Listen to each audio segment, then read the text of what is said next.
এই পৃথিবীতে আমি দুটো জিনিস বেশ ভালোভাবে বুঝে গেছি। এক হচ্ছে নিজেকে গুরুত্ব দিতে হবে, আর দুই হচ্ছে নিজের ভালোটাকে বুঝে নিতে হবে। ভাই, আপনি যদি নিজেকে গুরুত্ব না দিয়ে অপরকে বেশি গুরুত্ব দিতে যান, একটা সময় দেখবেন আপনাকে শুধু ওই মানুষটাই নয়, সবাই আপনাকে গুরুত্বহীন ভাবতে শুরু করেছে। এই যে ধরুন, আপনি আপনার মূল্যবান সময়টাকে সঠিক কাজে না লাগিয়ে আলেয়ার পেছনে ছুটছেন, সারাক্ষণ মেসেজ করছেন, ফোন করছেন, ভাবছেন যে তার মন ঠিক পাবেন, অনুনয় বিনয় করে বিনয়ের মাধ্যমে তার সাথে সম্পর্ক রাখার চেষ্টা করছেন, হাতে পায়ে ধরে আপনি ভাবছেন যে সম্পর্কটা টিকে যাবে। না প্রিয় বন্ধু, এতে কি হচ্ছে জানেন? এতে আপনি গুরুত্ব হারাচ্ছেন, মানে নিজের গুরুত্ব নিজে হারিয়ে ফেলছেন। নিজেকে পাওয়ারফুল করে তুলুন, নিজেকে স্মার্ট করে তুলুন, স্ট্রং করে তুলুন।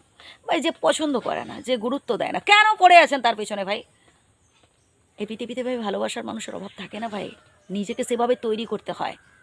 বরং আমি তো বলবো নিজেকে এমনভাবে তৈরি করুন যাতে আপনাকে পাওয়ার জন্য পেছনে লাইন পড়ে যায়, মানে আপনাকে ভালোবাসার জন্য যাতে পেছনে লাইন পড়ে যায়। বাট এটা না বুঝে আপনি কি করছেন? আপনি ওই মানুষটার পেছনেই ছুটছেন। ভাই, ও কোনো দিনও এত যত্নের পরও যদি ও ফিরেও না তাকায়, এত তো ভালোবেসেছেন, এত গুরুত্ব দিয়েছেন, কি পেয়েছেন পরিণামে? অবহেলা, অপমান, গুরুত্বহীনতা। বারবার আপনাকে তুচ্ছ ভেবেছে, প্রতি পদে পদে আপনাকে অপমান করছে, আপনার দিকে তো ফিরেও তাকায় না। কেন পড়ে আছেন ভাই? এখনও সময় আছে, ভুলে যান।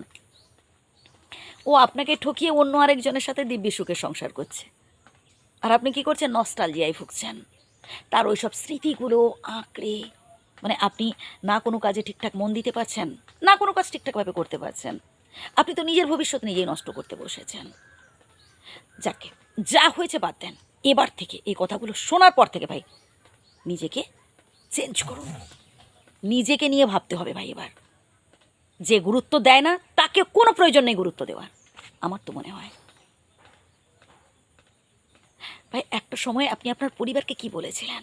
ভালো কিছু করে দেখাবেন, অনেক অনেক বড় হবেন, বাবাকে আর কষ্ট করতে দেবেন না, মাকে আর এত খাটতে দেবেন না, সংসারের হাল ধরবেন। ভাই, সর্বপ্রথম স্বনির্ভর হওয়ার চেষ্টা করুন। যখন ওই পকেট ফাঁকা হয়ে যাবে, মানে যখন ঘরে অভাব ঢুকবে না, তখন ওই প্রেম প্রীতির মানুষগুলো সব জানালা দিয়ে ফুরুত ফুরুত করে উড়ে পালাবে, কাউকে পাবেন না। চারিদিকটা মনে হবে যেন মরুভূমি, ধু ধু করছে।